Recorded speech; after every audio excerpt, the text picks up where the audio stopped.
Hello mga kailongga, mayong aga sa aton tanan. So for today's video nga po mga kailongga, tara po samahan niyo po ako. Magluto po tayo ng pananghalian. Ang lulutuin po pala natin for today's video mga kailongga, kundi ito pong labanos. O kung tawagin po sa English mga kailongga, radish. Atin po itong gigisahin. Syempre meron din po tayong pangsahog. Kayo mga kailongga, nakasubok na ba kayo ng radish na niluto? Abay kapag wala pa syempre, impisahan nyo na. Abay sa totoo lang po mga kailongga, yung lasa po ng radish ay hindi na po siya mapait. Iba na po kasi ang lasa kapag pinaagi mo nagit siya sa kalayo mga kailongga. At yung lasa nito mga kailongga hindi rin po mapabibitin sa ibang gulay. At higit po sa lahat mga kailongga, masarap. At saka mga kailongga, meron pa po tayong karne na iwan. Itong karne po pala mga kailongga, para po tumagal ay amin po itong pinakuluan. Para naman po maabutan pa ng bukas sa pinakabukas at pabukas ng pabukas. Ganito po talaga sa amin mga kailongga kapag wala ka po talagang sariling refrigerator. Paminsan-minsan nga po inilalagyan pa po namin yan ng maraming asin para naman po maabutan pa ng isang linggo. At yun nga po ang tawag na hindi na po yung presko yung karne. Daw binuro dun mo.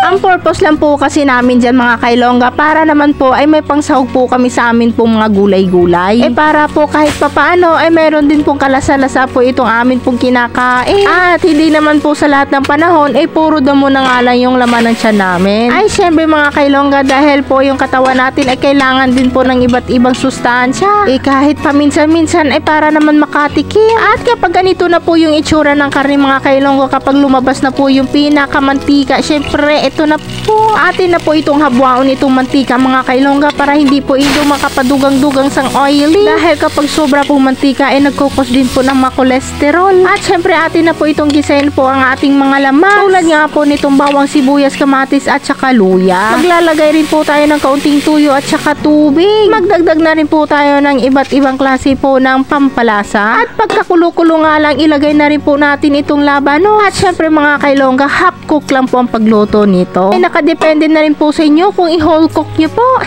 Depende na rin po sa lasa ninyo mga kailongga. Dahil hindi po tayo magkaparehas ng mga lasa. Dahil dito po sa amin ay ganito po kami magluluto neto. At ito na nga po mga kailongga, luto na po ang ating ulam for today's video. At ito na nga po ang tinatawag na taralamon. Agay, ada maubos kita na ning isa ka kaldero nga bahaw-haw. Sa totoo lang po mga kailongga, ang sarap po talaga ikain kapag sarili mo po talagang luto. Yan po tinatawag na be proud to your own cook.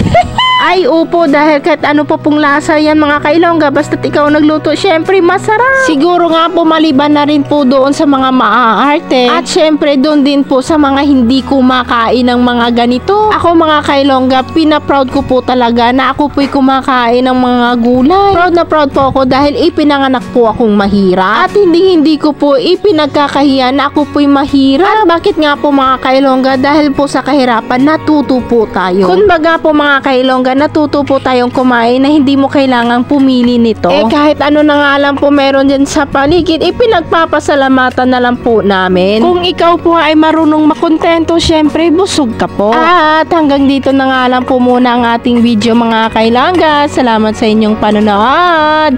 God bless us!